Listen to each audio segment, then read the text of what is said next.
Hello friends, welcome to my channel. આજે આપણે બનાવીશું મકાઈનું શાક, તે પણ રેસ્ટોરન્ટ સ્ટાઇલથી. તો આવો શરૂ કરીએ. તો અહીંયા એક વાડકી મકાઈ લીધી છે આ રીતે, અને એને આપણે બાફી દઈશું. બાફવા માટે થોડું પાણી એડ કરી લઈએ. મકાઈ બાફતી વખતે પાણી થોડું વધારે લેવાનું, અને આ રીતે ઢાંકણ ઢાંકી દઈશું આપણે. મીડિયમ ગેસની ફ્લેમ પર આપણે 10 મિનિટ માટે કરી લેવાનું છે. અને અહીંયા આપણી મકાઈ બફાઈ ગઈ છે 10 મિનિટ પછી, તમે જોઈ શકો છો અહીંયા. અને હવે એને આપણે એક અલગ વાસણમાં કાઢી લઈશું. બાફેલી મકાઈને તમે આ રીતે કોઈ જરાથી કાઢી શકો છો. એનાથી દાજવાના ચાન્સીસ ખૂબ ઓછા થઈ જાય છે, અને મકાઈમાંથી પાણી પણ રિમૂવ થઈ જાય છે સારી રીતે. અને હવે મકાઈના શાકને રેસ્ટોરન્ટ સ્ટાઇલ જેવું બનાવવા માટે આપણે અહીંયા બટર નાખીશું, 1 પીસ અને 1 ચમચી તેલ. અને હવે મકાઈને આપણે એડ કરી દઈશું, અને મીડિયમ ટુ સ્લો ગેસની ફ્લેમ પર જ આપણે 2 થી 3 મિનિટ માટે સાતળી લેવાનું છે, જેથી બટરનું એક કોટ થઈ જાય અને ટેસ્ટમાં પણ ખૂબ સારું લાગે. બટરની જગ્યાએ તમે ખાલી તેલનો પણ ઉપયોગ કરી શકો છો. તો 2 થી 3 મિનિટ થઈ ગઈ છે, અને આપણી મકાઈ રેડી થઈ ગઈ છે, જેમાં બટરનો એક અલગ ટેસ્ટ આવી ગયો છે. અને હવે ગ્રેવી બનાવવા માટે 4 થી 5 મોટી ચમચી તેલ લઈશું. ગ્રેવીવાળું શાક બનાવવા માટે તેલનું પ્રમાણ હંમેશા વધારે રાખવાનું. અને તેલ ગરમ થઈ ગયા બાદ એમાં 1 ચમચી જીરું નાખીશું. જીરું ફૂટી જાય એટલે આદુ, મરચાં અને લસણની પેસ્ટ મેં રેડી જ રાખી છે. તો આદુ, મરચાં અને લસણની પેસ્ટ આપણે નાખી દઈશું. અહીંયા તમે ક્વોન્ટિટીના હિસાબે નાખી શકો છો. તો નાખી દીધા બાદ આપણે મીડિયમ ગેસની ફ્લેમ પર એને સાતળી લેવાનું છે. 3 થી 4 મિનિટ માટે આપણે એને સાતળી લેવાનું છે મીડિયમ ગેસની ફ્લેમ પર જ.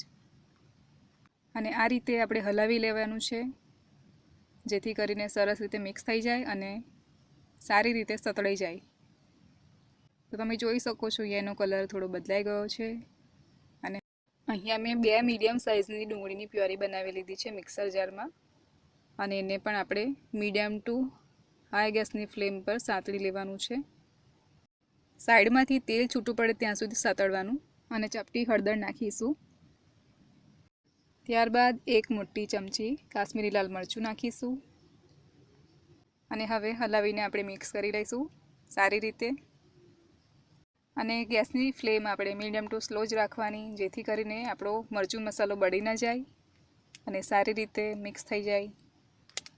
તો આ રીતે આપણે હલાવતું રહેવાનું છે, જેથી કરીને તળિયે ચોંટી ન જાય. અને હવે ટામેટા પ્યુરી નાખીશું. અહીંયા એક જ મીડિયમ સાઇઝનું મેં ટામેટું લીધું હતું, એને પણ મિક્સર જારમાં આ રીતે પ્યોરી બનાવી લીધી છે મેં. હવે 1 ચમચી મીઠું નાખીશું. મીઠું નાખવાથી આપણું ટામેટાનું જે પ્યોરી છે એ સારી રીતે સતળાઈ જશે. તો આ પેસ્ટમાંથી તેલ છૂટું પડે ત્યાં સુધી આપણે સાતળી લેવાનું છે. અને હવે 1 ચમચી જીરા પાવડર નાખીશું, 1 ચમચી શેકેલા જીરાનું પાવડર, અને એને પણ મિક્સ કરી લઈશું સારી રીતે. આમ હલાવતા જ રહેવાનું છે આપણે, અને ગેસની ફ્લેમ આપણે મીડિયમ ટુ સ્લો જ રાખવાની. અને હવે ગ્રેવી માટે આપણે પાણી એડ કરીશું. અહીંયા પાણી તમે વ્યક્તિ દીઠ કેટલું તમારે બનાવવાનું છે એના હિસાબથી તમારે નાખવાનું પાણી.